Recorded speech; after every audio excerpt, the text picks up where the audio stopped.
je vais commencer par vous raconter une petite histoire dont l'élément principal se trouve derrière moi. Ce graffiti, je l'ai rencontré avant qu'on choisisse le thème de cette année, qui est « La vie a-t-elle une valeur ?» Alors, je suis passé dans une rue et j'ai vu ça. Bon, dans un premier temps, je ne l'ai pas pris en photo. Mais revenant après, et donc après avoir choisi justement le sujet en question, ça m'a interpellé, je me suis souvenu de ce graffiti. Je suis retourné donc sur place pour prendre la photo. Donc c'est le vrai graffiti, enfin je sais pas, c'est pas moi qui l'ai bombé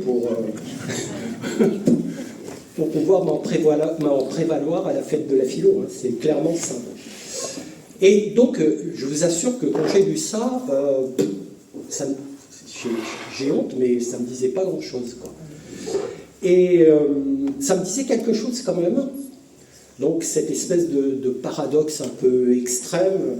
D'une part, la vie ne vaut rien, mais par ailleurs, rien ne vaut la vie. Alors comment c'est possible, quoi? Si elle vaut rien, comment peut-elle, alors qu'elle ne vaut rien, malgré tout, valoir quelque chose? Bon. Et il y avait mon neveu avec moi, qui a 17 ans, donc je lui ai dit, bah, écoute, Raphaël, il s'appelle Raphaël, je dis voilà, donc, bon, là, il y a une contradiction qui est presque insurmontable. Bon, si on s'en tient simplement à l'examen de la phrase telle qu'elle est, hein, bien sûr. Bon.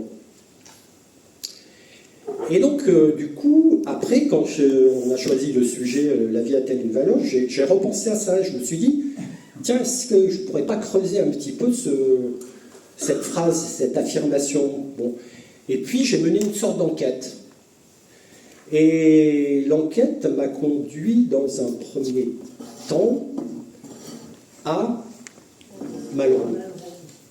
Les Conquérants, un roman qui date de 1928, publié par Malraux, dans lequel, j'en parlerai tout à l'heure d'une manière plus détaillée et précise, mais dans lequel il est question d'une révolution.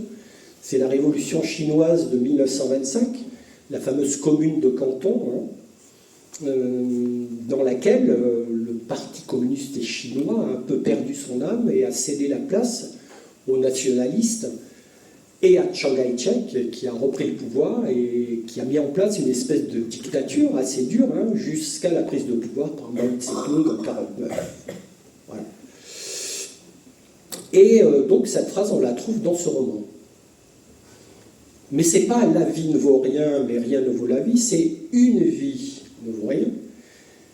J'ai appris, dit-il, dit un des personnages du roman, j'ai appris aussi qu'une vie ne vaut rien et que rien ne vaut une vie. Alors je me suis dit, bon, ben, je ne sais pas comment ça se fait que celui qui a écrit ça a écrit la vie.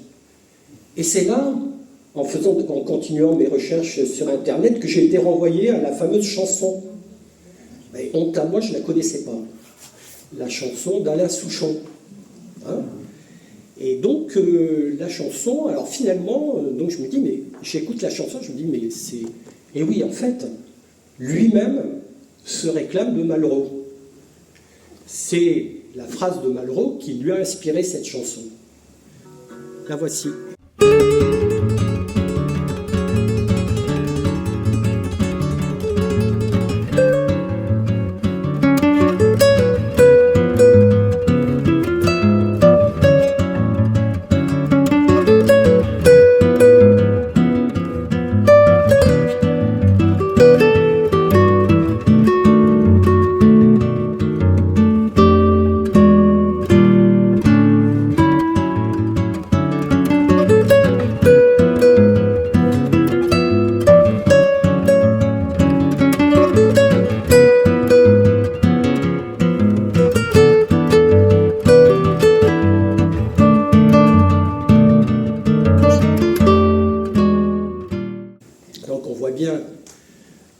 Cette chanson est très clairement, enfin, si on prend en compte les paroles, évidemment très inspirée de la phrase de Malraux, qui a une résonance elle-même existentialiste.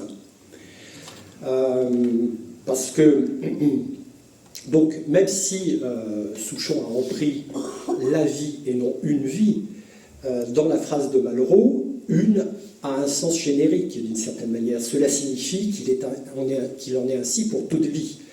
Et il y a l'idée derrière, si vous voulez, que chacun doit, si la vie n'a pas de sens au départ, doit lutter individuellement pour lui en donner un. C'est-à-dire que le sens n'est pas donné d'abord, mais qu'il apparaît ensuite. Alors comment? Mais c'est très simple. La réponse que donne Malraux, c'est l'action. C'est l'action qui va donner un sens. C'est ce que je fais de ma vie qui va lui donner, ou que je ne fais pas d'ailleurs. Parce qu'il est possible que je ne parvienne pas à lui en donner un. Voilà. Donc il faut batailler. Hein. Enfin, c'est pas évident. Si je fais rien, ça veut dire que je vais sentir peser sur mes épaules le poids de l'absurdité de la vie humaine. C'est la première partie de la phrase. La vie ne vaut rien. Pourquoi il dit ça, Malraux? Il dit que la vie ne vaut rien parce qu'elle n'a pas de sens préalable. Et que si sens il y a, il vient après. Donc en fait, si vous voulez, il y a un renversement très étonnant dans cette phrase, qui est que c'est pas la valeur qui détermine la vie, mais à l'inverse, la vie qui détermine la valeur. Autrement dit, vous comprenez qu'ici, on n'a pas affaire à une morale traditionnelle, si on parle de valeur. Mais c'est une morale plutôt inversée, c'est une morale a posteriori, et non pas une morale a priori, puisque les morales a priori nous disent, voilà, il y a des règles, il faut les appliquer. Donc la morale judéo-chrétienne, par exemple, nous dit ce qu'il convient de faire, et il faut le faire. Donc le sens est donné préalablement, si vous voulez. La valeur est donnée avant l'action. La valeur est donnée avant l'action. Mais la phrase de Malraux nous dit quoi? Elle nous dit que la valeur n'est pas donnée avant l'action. Une action, finalement, n'est pas d'abord bonne ou mauvaise. D'accord? C'est l'action elle-même qui va lui donner un sens qu'elle n'a pas au départ. Voilà, on peut dire que Malraux se situe dans une orientation existentialiste, se rapproche de philosophes tels que Sartre, par exemple, Camus, etc. Hein? Alors en fait, je vais terminer cette petite enquête à partir donc de ce fameux graffiti sur le mur avec le roman de Malraux, parce que finalement c'est lui qui a aussi inspiré la chanson de Souchon, qui lui donne son sens d'une certaine manière. Et donc, je reviens un petit peu à ce que j'ai dit tout à l'heure, sur le contexte de ce roman. Je l'ai dit, il se déroule dans deux lieux principalement, qui sont Canton en Chine, la fameuse commune de Canton dont on a parlé tout à l'heure, et Hong Kong, à partir de 1925, et c'est une révolution qui a duré et qui a échoué, comme je vous l'ai dit tout à l'heure, jusqu'en 1928. Il est question, dans ce roman, je le disais tout à l'heure, du bouillonnement révolutionnaire et du destin croisé de plusieurs personnages. Le roman est raconté par un narrateur européen qui vient en visite, qui vient rendre visite à son ami, qui est pour le coup, lui, complètement impliqué dans la révolution chinoise, et qui s'appelle Garine. Et Garine, donc, c'est quelqu'un qui est venu rejoindre le mouvement révolutionnaire, qui avait été déjà initié par un nommé Borodine, commissaire politique envoyé par Staline. Et une des raisons pour lesquelles, justement, la révolution chinoise a échoué, c'est que le Parti communiste chinois était inféodé à Staline. Et que donc, Staline envoyait des commissaires politiques pour orienter la révolution chinoise. Alors on a brossé un petit peu rapidement le tableau. Donc le narrateur découvre l'effervescence d'un monde en mutation. Ça le fascine, puisque dans un processus révolutionnaire, tout va très vite. Donc c'est fascinant. D'heure en heure, on voit des mutations qui s'opèrent, etc. Il y a de la propagande qui est en place, des grèves qui se déclenchent, des affrontements armés, des débats idéologiques. Et Malraux va mettre en perspective la diversité des motivations des militants. Certains sont idéalistes et d'autres sont opportunistes ou violents. C'est le cas par exemple de Borodine. Et peu à peu, donc, Garine va prendre conscience de la violence et de la désillusion que cache la Révolution. Parce qu'on y met souvent tous nos espoirs, et très souvent, ce qui se passe, c'est que ces espoirs sont déçus. La logique du pouvoir, explique Malraux à travers son narrateur, et Garine, la logique du pouvoir l'emporte souvent sur les idéaux. Le roman culmine donc avec l'échec partiel du mouvement et la désagrégation morale de ceux qui ont cru à la Révolution. Donc, tension entre l'idéal et la réalité politique qui est souvent beaucoup moins reluisante que les espoirs qu'on y a mis. Donc, Les Conquérants, c'est un récit d'une révolution en marche, mais aussi, et ça c'est très important, et peut-être que finalement la révolution n'a pas complètement échoué grâce à cela, une quête de sens. Celle d'hommes qui veulent changer le monde, mais qui se heurtent à la complexité du réel et à leurs propres contradictions. Donc, le roman montre les limites du militantisme et un peu aussi, et ça c'est un thème qui va être récurrent chez Malraux, la tragédie de l'homme moderne confronté à l'histoire. Et donc, du coup, la citation de Malraux, dans ce contexte-là, prend tout son sens. Une vie ne vaut rien, donc, première partie de l'équation, prise isolément, la vie humaine n'a aucune valeur. Elle est fragile, éphémère, et ça c'est un thème récurrent, je veux dire, c'est pas nouveau ça, hein, cette approche. Exposée à la mort et au hasard. Donc, elle semble ne pas avoir de sens au départ. Elle semble donc, si elle n'a pas de sens, c'est-à-dire qu'elle est absurde. Mais rien ne vaut une vie. Comment on peut interpréter la deuxième partie de la phrase? Rien n'a plus de valeur que la vie, car c'est le seul lieu possible où la conscience peut se déployer, où l'action est possible, et où l'humain peut s'affirmer. Donc, Malraux exprime une double vérité. La vie n'a pas de sens en soi, mais c'est à l'homme de lui en donner un par son action. Et j'insiste, par son action. C'est l'action qui crée donc la valeur, je le disais tout à l'heure, et non l'inverse. Nous avons ici donc affaire à une morale a posteriori, ce qui rapproche Malraux des autres existentialistes comme Sartre, par exemple. Alors, est-ce qu'on pourrait s'arrêter là avec cette phrase de Malraux? Parce qu'effectivement, une fois qu'on l'a replacée dans son contexte, on ne peut pas faire dire à Malraux des choses qu'il ne dit pas. Mais j'ai envie de le faire quand même. C'est-à-dire que je vais essayer. Et donc c'est pour ça qu'en fait, si vous voulez, en gros, ce que je fais là, c'est que je vous donne la réponse, je vous donne une réponse. Et j'essaye de justifier cette réponse. Moi, à la question « la vie a-t-elle un sens ?», je réponds, avec la formule de Malraux.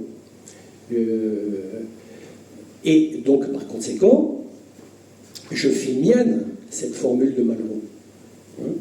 Une vie ne vaut rien, mais rien ne vaut une vie. Je la fais mienne. Donc, je la comprends d'abord à travers le sens que Malraux a voulu lui donner, mais si je fais mienne cette formule, c'est que ça va quand même plus loin.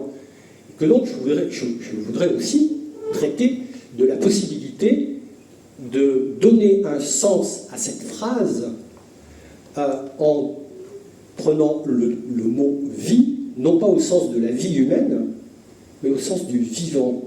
Au sens du vivant. Et donc là, c'est déjà beaucoup plus délicat quand même. Parce que, du coup, c'est plus seulement l'humain qui est confronté à cette perspective, mais le vivant en général.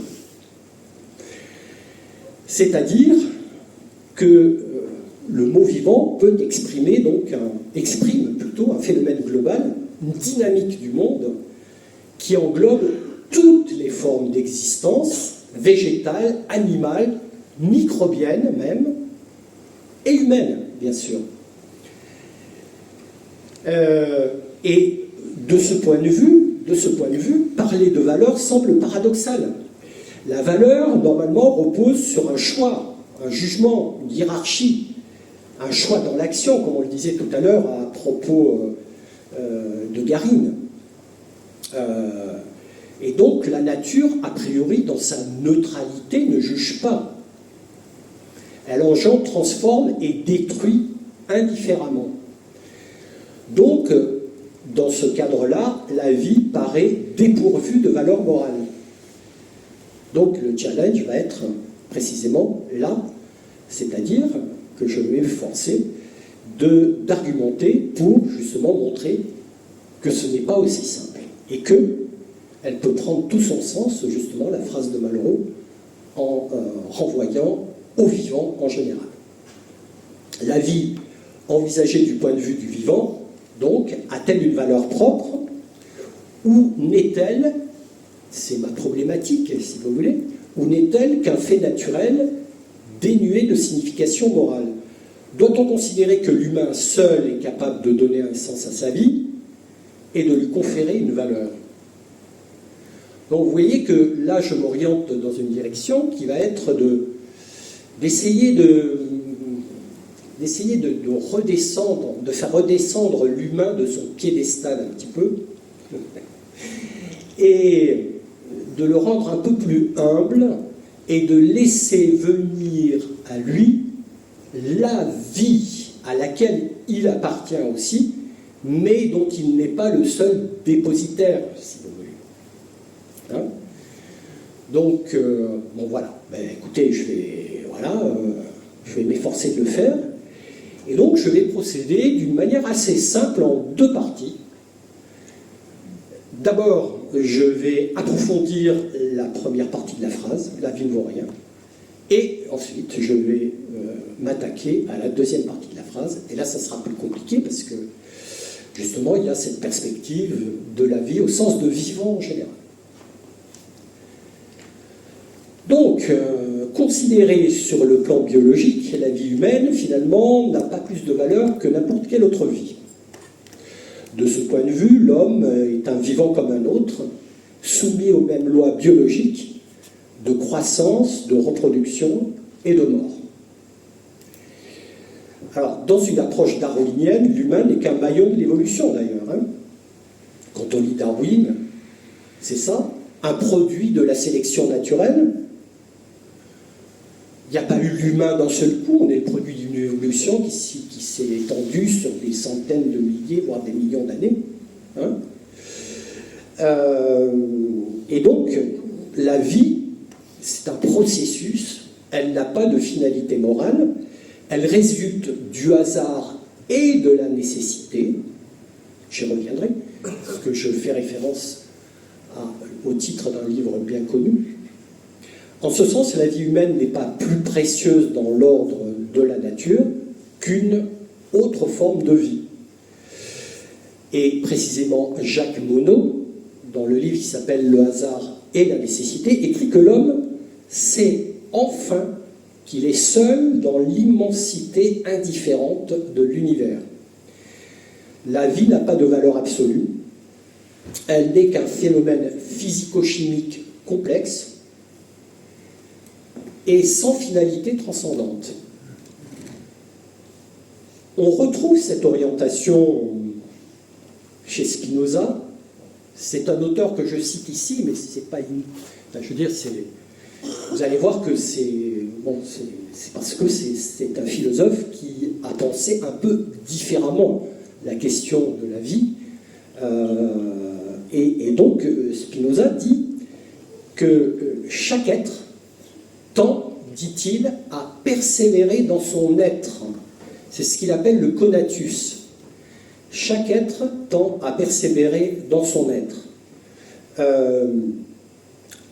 Mais ce n'est pas parce qu'il veut vivre au sens moral du terme, c'est parce qu'il ne peut pas faire autrement. Autrement dit, chaque être est amené à coïncider avec sa propre nature. Mais ce n'est pas un choix de sa part, c'est qu'il y est poussé par la dynamique même du vivant. La vie est simplement la forme de son être. Et la nature, comme il le dit, ne fait rien en vain. L'homme agit selon les mêmes lois que les autres vivants, sans but supérieur. La nature, ce qu'il appelle la natura naturans, Spinoza, la nature naturante, ne poursuit absolument aucune fin. Elle agit selon, dit-il, la nécessité de sa propre puissance. Vous voyez, ce qui est intéressant ici, c'est que Spinoza pose la vie en termes de puissance.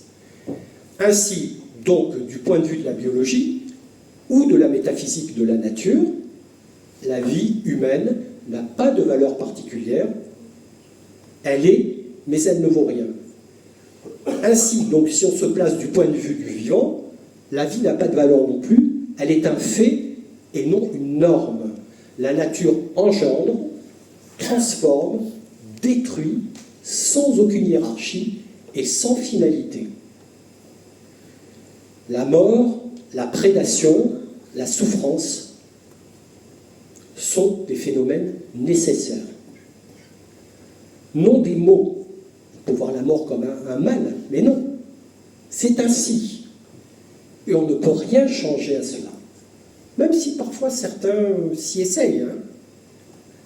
L'homme augmenté, etc. Enfin bon, on peut faire vivre un homme jusqu'à 150 ans, mais à quoi bon? Bon.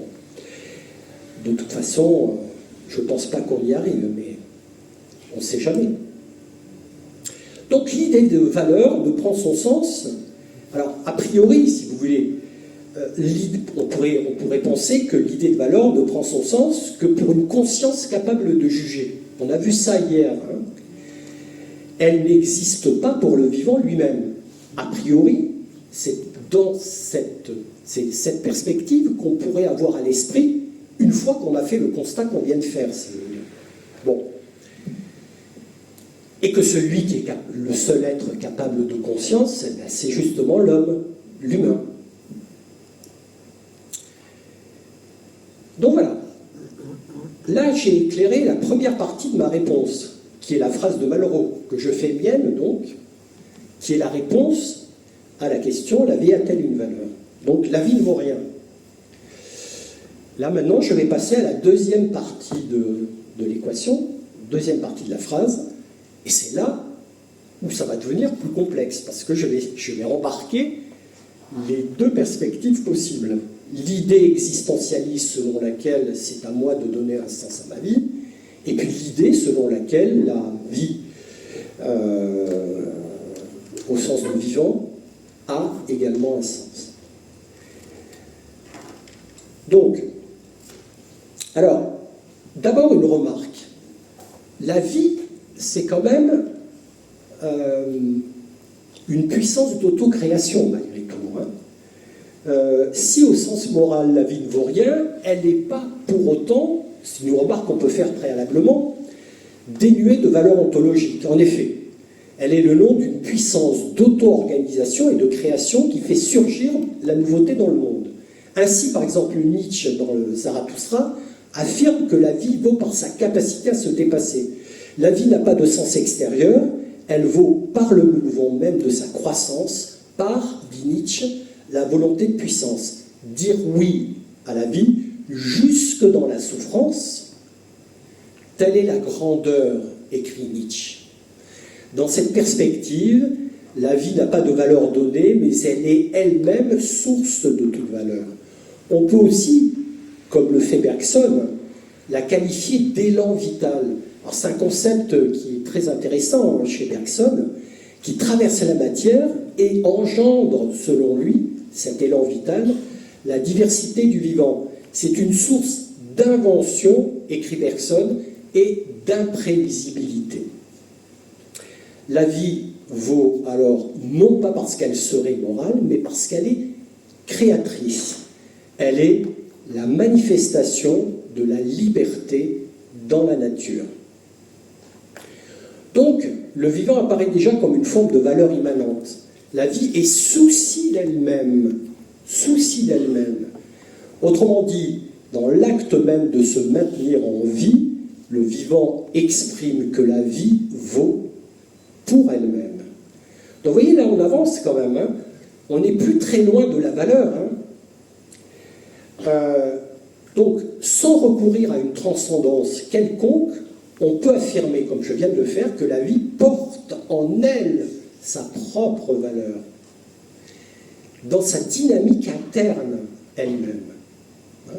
Nietzsche ne cesse de le dire, par exemple. Elle est l'effort de persévérer, de créer, de se transformer. Alors, dans cette perspective, il y a un cas particulier qui est celui de la vie humaine. Et effectivement, ce qui distingue peut-être, je dis bien peut-être, la vie humaine des autres formes de vie, c'est la conscience réflexive. On en a parlé hier, Brice en a parlé d'ailleurs, très bien, il a défini, il a opposé la conscience morale, la conscience réflexive, etc.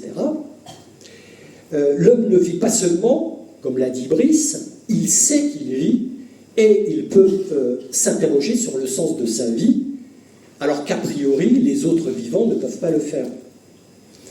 C'est cette conscience qui rend possible, pour l'humain, la notion même de valeur.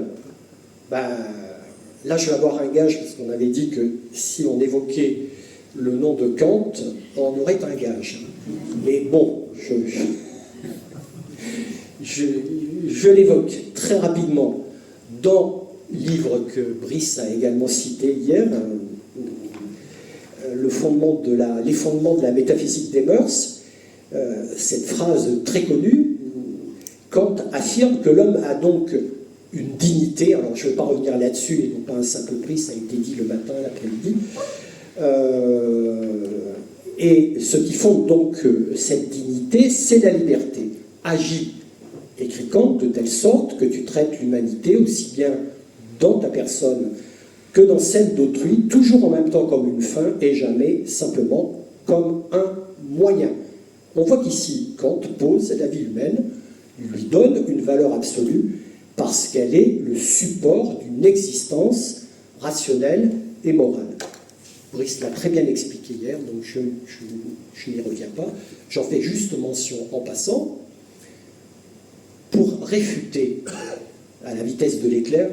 Alors, c'est présomptueux de réfuter Kant, c'est tellement difficile. C'est un très, très, très grand philosophe, quand même. Hein. Mais bon, voilà, j'ai envie d'être un peu impertinent. Alors, qu'est-ce qu'on peut rétorquer à Kant? Eh bien, on peut lui dire, voilà, monsieur Kant, et si la valeur ne découlait pas de la moralité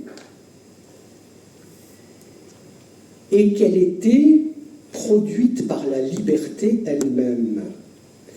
Donc, l'homme serait, dans ce cas, et là aussi je vais très vite, hein, parce que Pierre Garino va sûrement parler de toutes ces choses cet après-midi, donc je ne vais pas trop insister. Sartre dit que l'homme est condamné à être libre.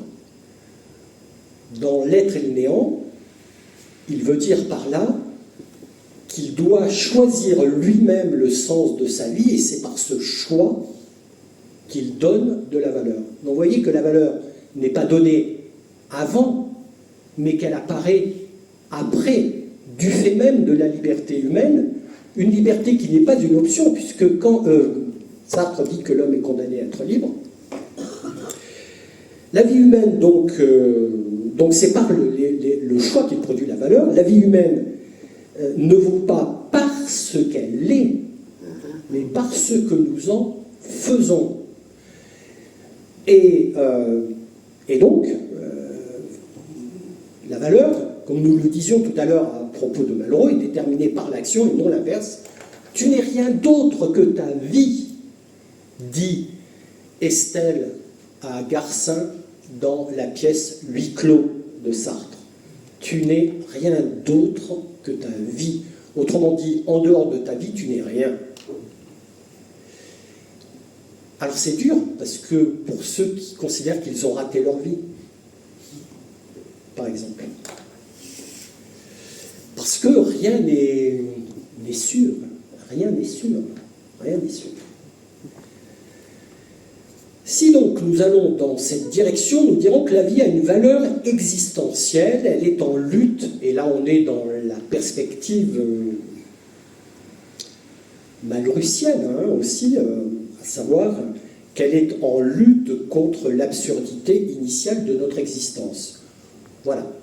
Nous rappelons que c'est ce sens existentiel qui a été, que Malraux a repris à son compte, même s'il ne le dit pas explicitement, mais clairement dans cette perspective-là. Et je termine donc alors, je vais essayer de remettre le diaporama pour afficher une dernière citation de Camus, cette fois, qui est très belle. Je la trouve très belle, on la trouve dans le mythe de Sisyphe. Vous la connaissez sans doute puisqu'elle se termine par le fameux « Il faut imaginer Sisyphe heureux ». Mais Sisyphe enseigne la fidélité supérieure qui nie les dieux et soulève les rochers. Lui aussi juge que tout est bien. Cet univers désormais, sans maître, ne lui paraît ni stérile ni futile.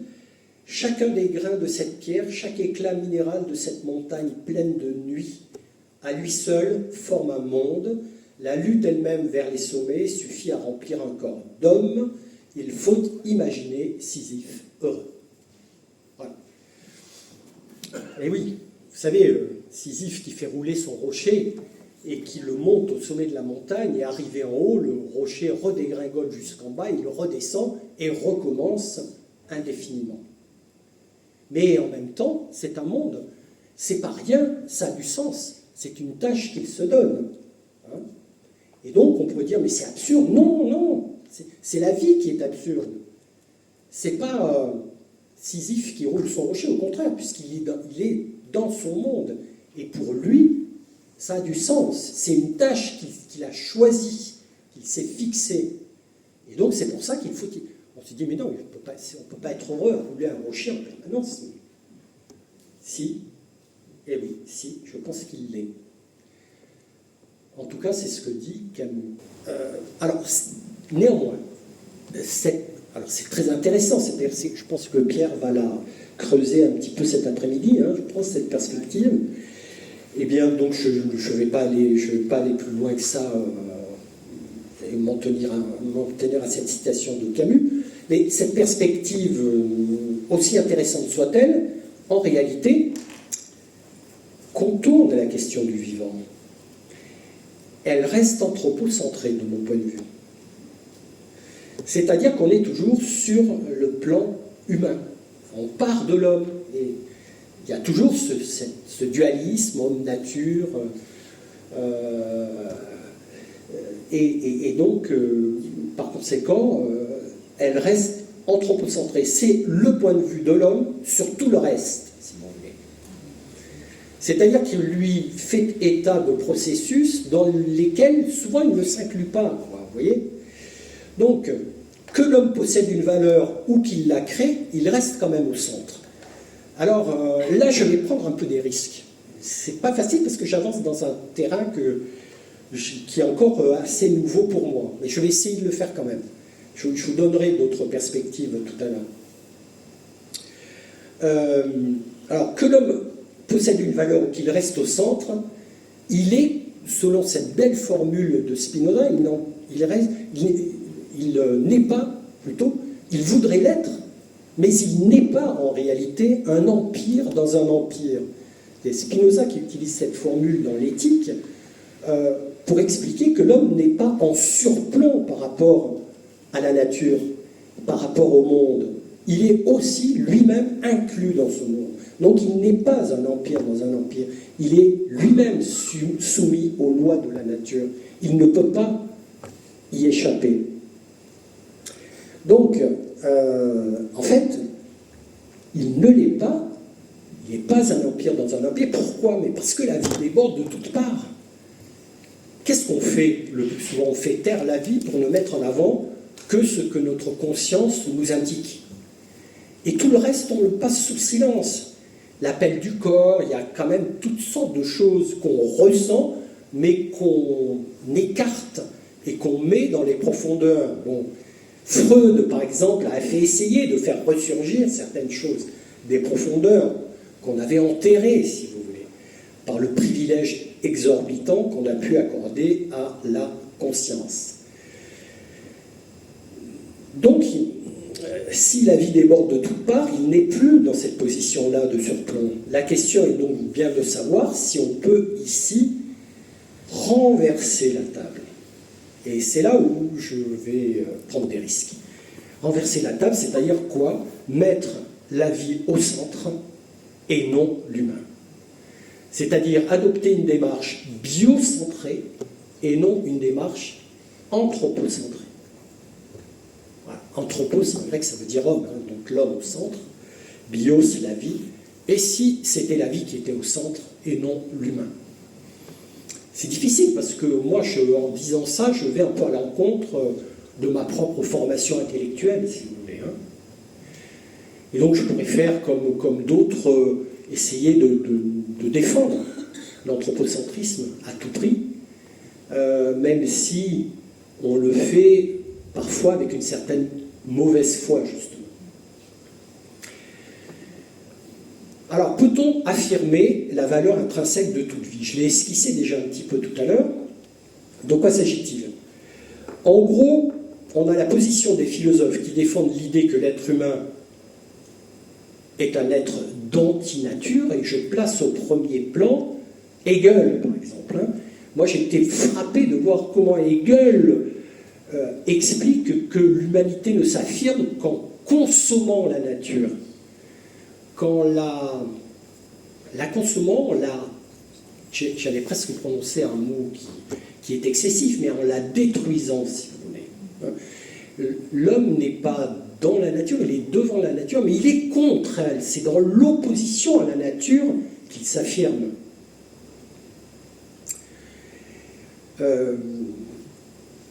Donc, autrement dit, ici, il est en position de surplomb par rapport à la nature. Il ne peut être, comme le dit Hegel, donc en s'opposant à la nature et en la transformant, notamment par le travail. Par le travail. Cette dernière n'est donc que ce qui environne l'être humain, la périphérie par conséquent, et non le centre. D'ailleurs, l'écologie environnementale dont on a parlé tout à l'heure, c'est bien ça. Hein. C'est-à-dire qu'on est bien dans cette idée que la nature, c'est ce qui nous environne. D'ailleurs, on parle de l'environnement, c'est ce qui nous environne. Donc l'homme reste encore une fois ici, au centre. Donc vous voyez qu'il y a plusieurs options écologiques qui se dégagent déjà ici. Hein. Et donc, il y a cette perspective pour les humains d'augmenter leur puissance, et en particulier grâce à la technologie. Bon. Et puis, il y a la position, au contraire, de ceux qui, comme le fait Michel Serres, donc Michel Serres, qui, dans le contrat naturel, dont on a parlé un petit peu hier, dit « Il nous faut, dit-il, signer un contrat avec le monde. Il nous faut signer un contrat avec le monde. C'est bien le vivant et la terre elle-même qui est au centre ici. Il y a un déplacement qui est opéré incontestablement par Michel Serres. On a ici donc une approche holiste des choses, c'est-à-dire l'approche holistique, globale, et surtout pas hiérarchisée et non dualiste. Non dualiste. Ainsi, reconnaître la valeur du vivant, c'est affirmer une éthique de l'immanence. La vie n'a pas besoin d'être utile ou consciente pour valoir.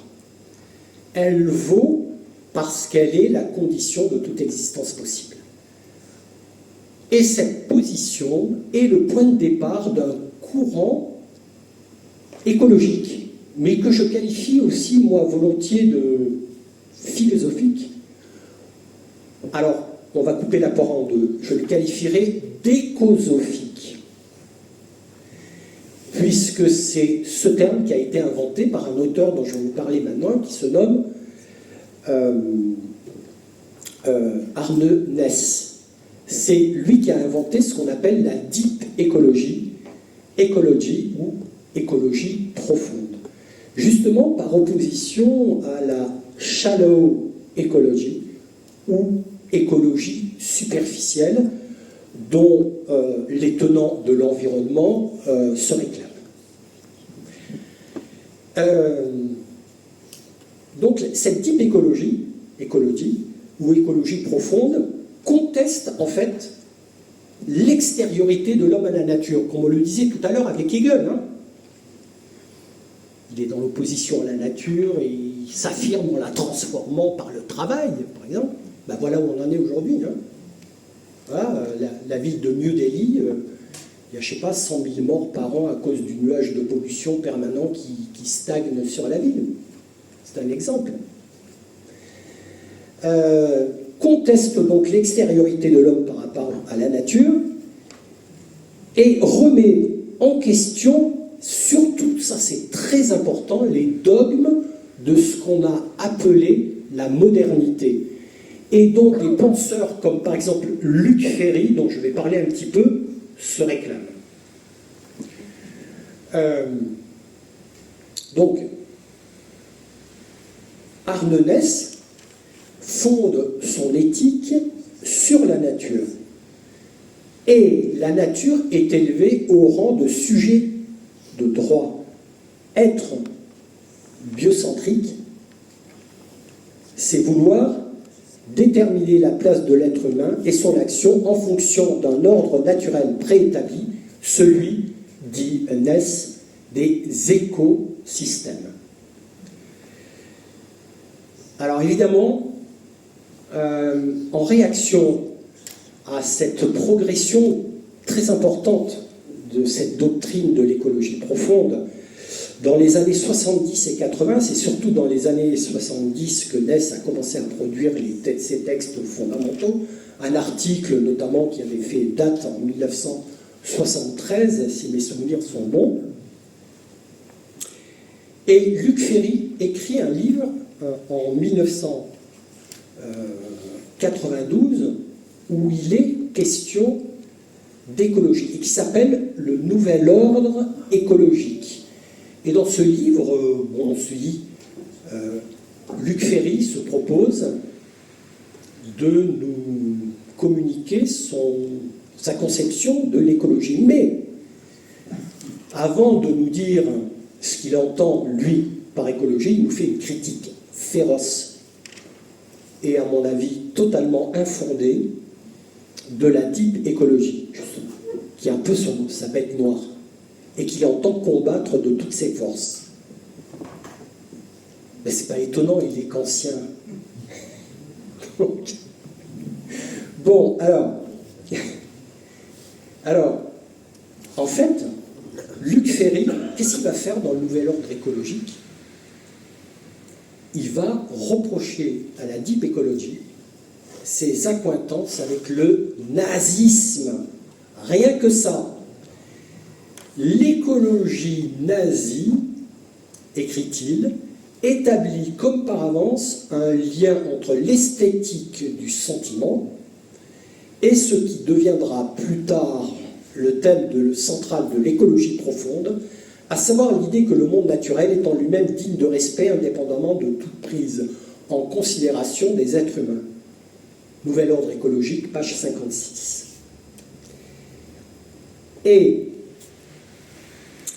il continue, donc pour lui, pour Ferry, l'écologie profonde n'est pas un épiphénomène, c'est un courant qui va, selon lui, de l'extrême gauche à l'extrême droite, et qui regroupe, mais ça je trouve déjà ça un peu caricatural, la technologie, l'innovation. L'idée que l'être humain est un être d'antinature,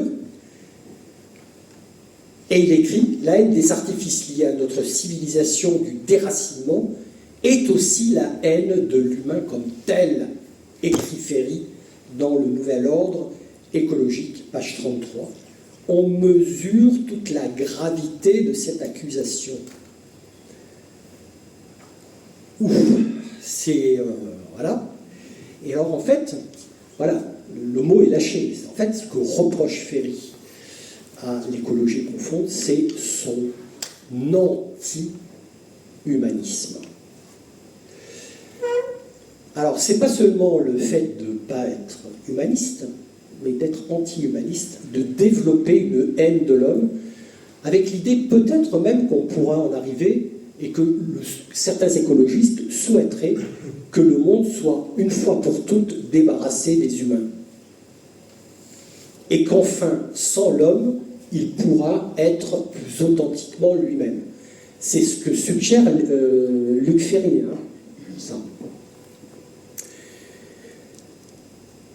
Alors, avait-il lu seulement les textes d'Arnaud Ness, Luc Ferry? Je ne sais pas, je n'ai pas vraiment le sentiment qu'en lisant ce qu'il écrit à propos de l'écologie profonde, il les fait.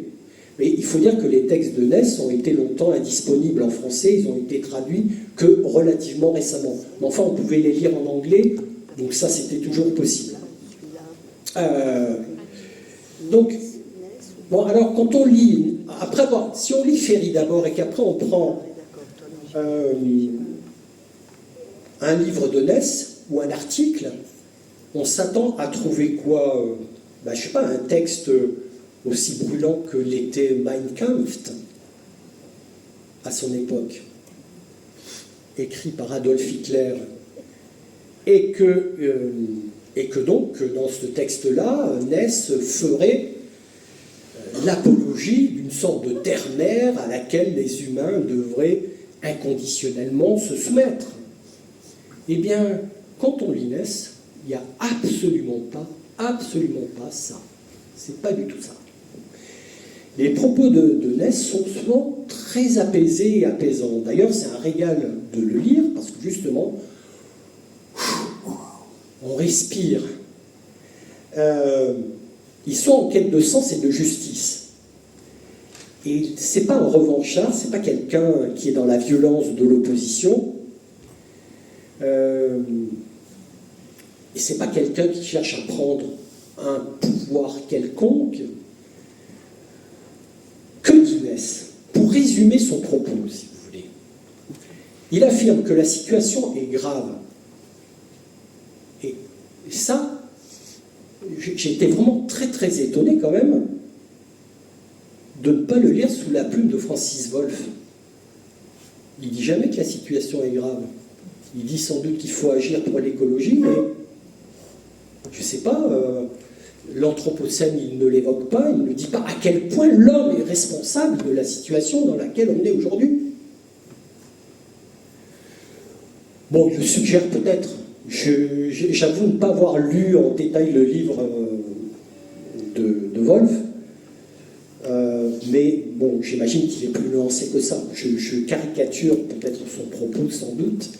Je grossis le trait aussi pour Luc Ferry, qui est quand même un homme très cultivé et très compétent dans son domaine. Bon, alors, donc, si on résume le propos de Ness, que dit-il? Il dit que la situation est grave. Mais c'est vrai que le constat est implacable. Regardez comme le temps a changé, regardez l'accélération des phénomènes catastrophiques. On ne peut pas l'ignorer, c'est pas possible. Et on ne peut pas différer indéfiniment la nécessité d'agir tout de suite pour éviter le pire. Donc, face à ce constat, deux attitudes sont possibles. La première cherche à protéger les ressources naturelles, à protéger la nature. C'est la shallow ecology, dont on parlait tout à l'heure. L'écologie superficielle. Que dit Ness? Il dit elle est condamnée à échouer. Pourquoi?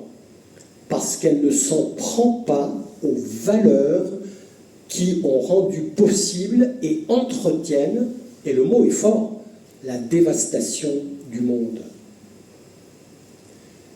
Elle est condamnée à ne faire que ralentir les dégâts sans infléchir les tendances.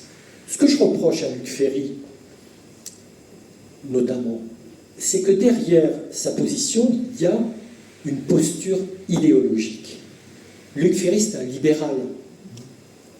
C'est-à-dire qu'il est pour la croissance indéfinie, mais en même temps, il se revendique de cette écologie environnementale. Comment c'est possible? C'est contradictoire, non? Vous ne croyez pas? Parce que c'est précisément cette tendance à croître indéfiniment qui est le principal problème que nous rencontrons aujourd'hui. Comment voulez-vous envisager la question écologique une seule seconde, je dis bien une seule seconde, si on ne remet pas en question les choix économiques que nous avons faits depuis plusieurs siècles, si vous voulez. Le capitalisme, par exemple. Hein, et pas par idéologie. On ne remet pas en question le capitalisme et le libéralisme par idéologie, non, mais par nécessité. C'est qu'on ne peut pas faire autrement. Parce que si on continue, ça sera la catastrophe. Ce que dit Ness, c'est un homme sensé, hein, Arne Ness. Donc, en fait, l'écologie superficielle ne fait que ralentir, donc je l'ai dit, les dégâts sans infléchir les tendances. Ness est pacifiste, hein. Bon, ça va souvent avec. On verra aussi qu'il y a une autre orientation qui le conduit aussi à ce pacifisme. Il cherche à trouver une issue qui réduise la violence. Il cherche la réconciliation. Il faut une issue positive. Il n'est pas du tout dans la colère, dans la haine et dans le rejet, hein, Ness, absolument pas.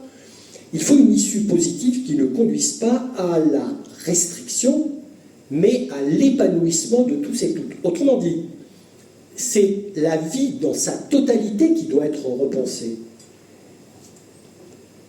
Et s'il cherche une telle issue, c'est parce qu'il estime que l'environnementalisme gestionnaire, qui est le nôtre, regardez Macron. Voilà. Mais bon, même dans son discours, vous avez remarqué que toute référence à l'écologie a disparu, hein, chez Macron. Macron, c'est un libéral, il ne s'en cache pas. Hein. Et s'il cherche une telle issue, c'est parce qu'il estime que donc, ce comportement ne convient pas. Non seulement il ne résoudra rien, mais Ness explique qu'il finira par devenir autoritaire. Donc cette autre voie, donc, Ness l'appelle, la nomme écologie profonde, pour la première fois, donc, je vous le disais tout à l'heure, dans un texte de 73, et que dit-il? En substance qu'il faut substituer l'homme dans la nature à l'homme dans l'environnement. Autrement dit, c'est un changement total de paradigme qu'il appelle de ses voeux. On ne saurait s'opposer plus nettement ici à la position de Luc Ferry. Et donc ce passage de l'homme dans l'environnement à l'homme dans la nature s'obtient par l'engagement dans un questionnement existentiel, dans une quête de sens, dans laquelle on est conduit à nous défaire de nos anciennes valeurs et à en fonder de nouvelles. C'est exactement ce que Nietzsche a appelé une transvaluation.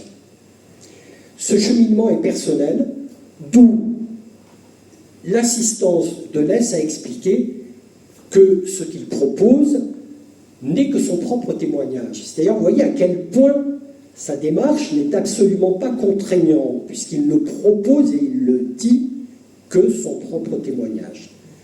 L'environnementalisme qu'il critique est un mouvement qui se spécialise dans la mise en place et le respect, on en parlait hier, hein, de devoirs envers la nature,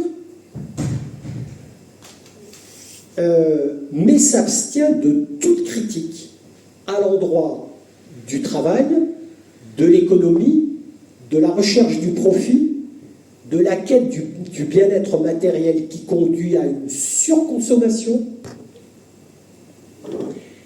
et de la science moderne aussi, qu'il reste des activités inchangées. Alors pourquoi la science moderne?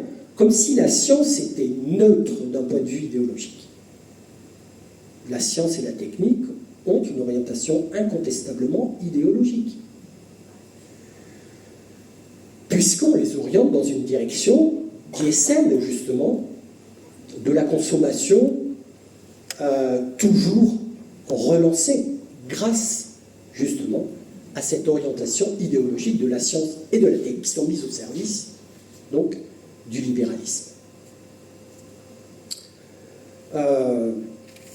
Donc, bon, alors, vous voyez qu'en fait, le mouvement est global.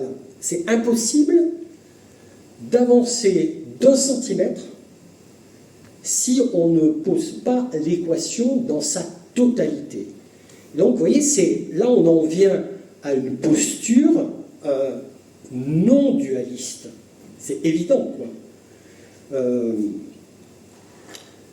Il s'agit d'un soi, avec un S majuscule, mais pas d'un soi qui est soi-même, mais d'un soi qui est la totalité de l'univers. Donc en fait, dans le monde dans lequel nous vivons, nous sommes toujours malheureusement confrontés à cet impératif moderne de toujours produire plus, de consommer, et en même temps on est sommé de respecter la nature, la belle affaire. Comment voulez-vous respecter la nature alors que par d'autres côtés on la détruit? On est tous engagés là-dedans. Je ne dis pas que je suis irréprochable, hein, je commande sur Amazon aussi.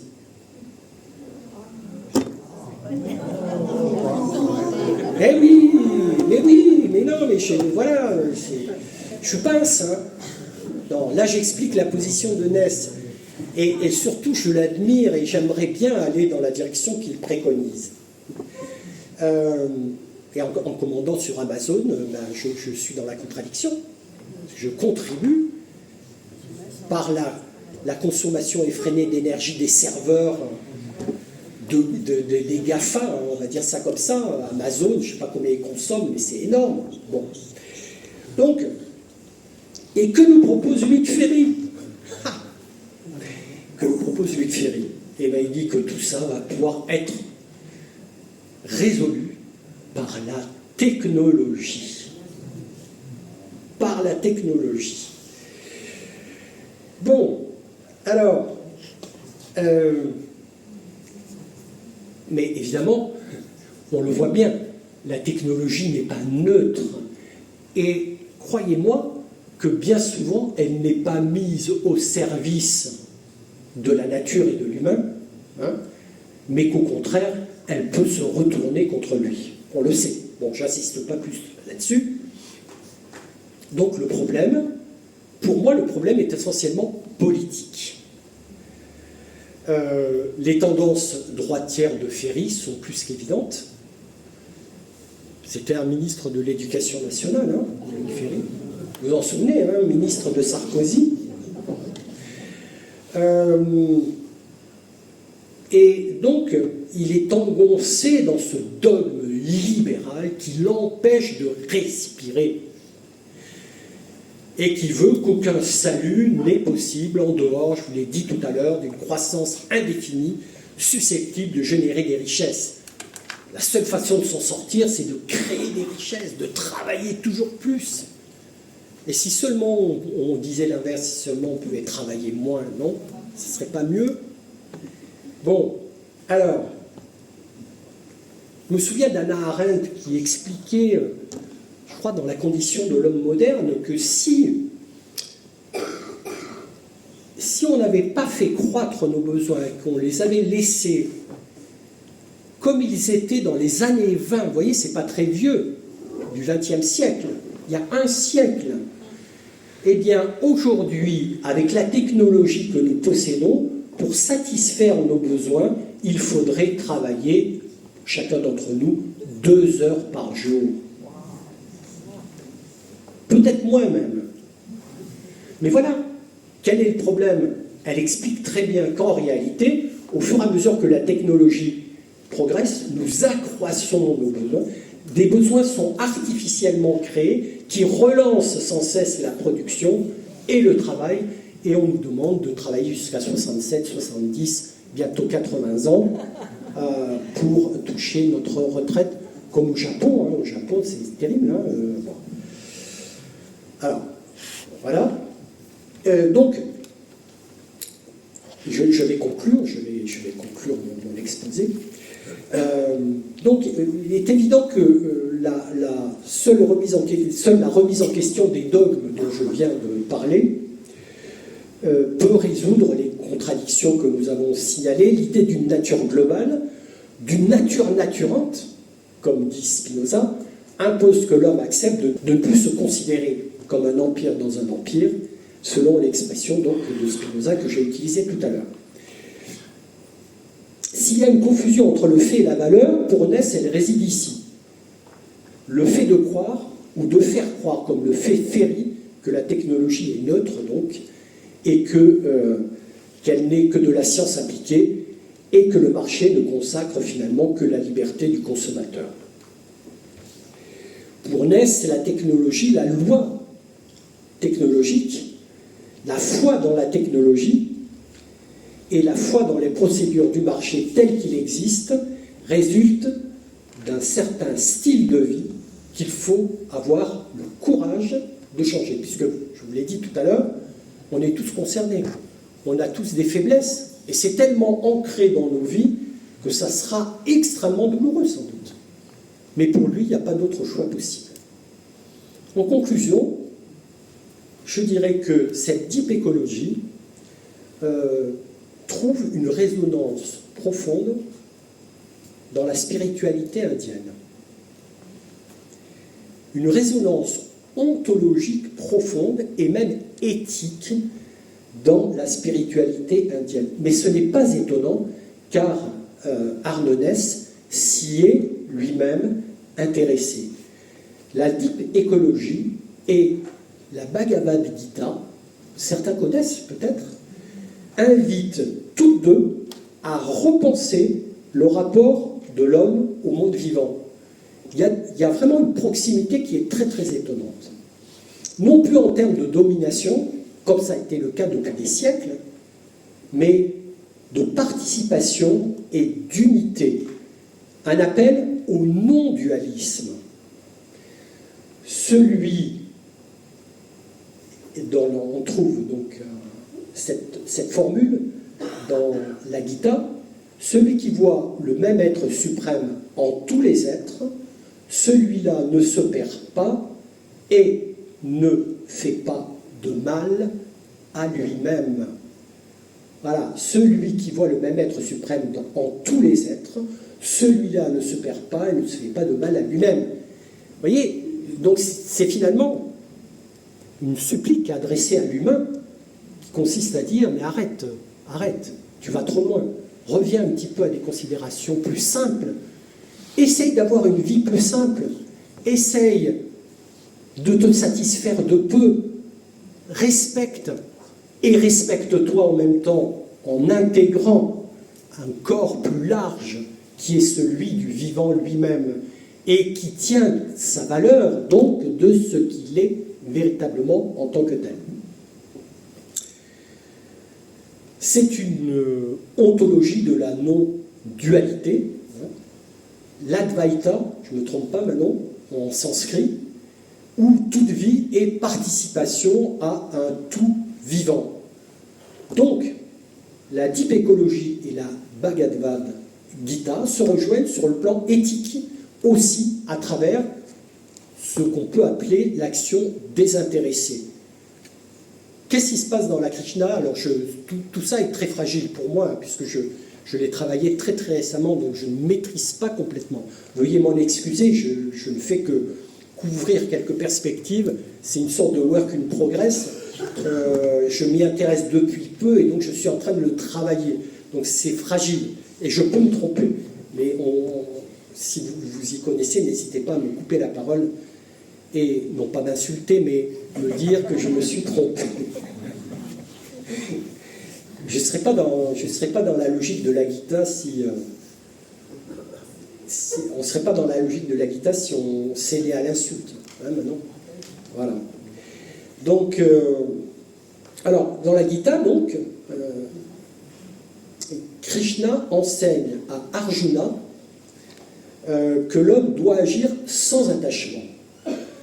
Et il écrit, c'est dans le chapitre 2, 47, « Tu as droit à l'action, mais seulement à l'action et non à ses fruits. » Donc vous voyez, c'est extraordinaire ça. Bien sûr, l'action c'est très important. On en a parlé tout à l'heure comme donnant sens à la vie.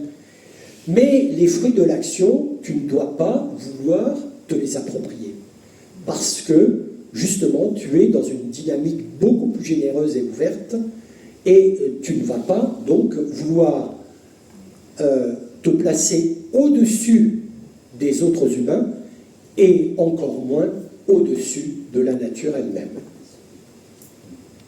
C'est une éthique au service du monde que pronostique la Gita et la Deep Ecology, non de la possession. Une éthique au service du monde et non de sa possession. C'est ça qui nous a tués, hein, un peu. Ainsi, la Gita et la Deep Ecology convergent donc cette éthique du détachement actif. Agir sans chercher à posséder le monde, mais en le servant. On est humblement au service du monde auquel nous appartenons, en le servant selon l'ordre cosmique dont nous ne sommes qu'une seule expression, le fameux soi, justement, qui est nous, qui est tout le monde, qui est le moustique, qui est le chien, qui est cette table, cet arbre, etc. Alors, donc on pourrait peut-être dire que la Deep Ecology est une sorte de réactualisation laïque de l'intuition spirituelle qu'on trouve dans la Bhagavad Gita, mais je ne sais pas si je peux aller jusque-là, si on peut aller jusque-là, parce que la Deep Ecology n'est pas sans spiritualité, en fait. Elle n'est pas sans spiritualité. D'ailleurs, le fait que Arne Naess se réclame de la spiritualité indienne, c'est pas par hasard, hein, évidemment. Donc voilà, j'ai quasiment terminé. Donc toutes deux affirment l'unité du réel et la nécessité d'une action désintéressée fondée sur la reconnaissance du soi universel. Là où la pensée moderne a séparé l'homme de la nature, la Gita et Naess nous rappellent que l'éthique naît de l'unité ontologique. Protéger le vivant, agir en connaissance de soi, puisque le monde n'est pas autre que nous. Vous voyez, c'est la différence, c'est quoi? C'est que le monde, c'est nous. Alors que dans l'écologie superficielle, on est toujours dans l'idée que le monde est en dehors de nous. Mais non. Bon, c'est un cri un peu. Hein. Voilà pourquoi, chers amis, j'ai fait mienne cette citation de Malraux. Une vie ne vaut rien, mais rien ne vaut une vie. Cela fonctionne aussi sur le terrain du vivant. Je vous remercie.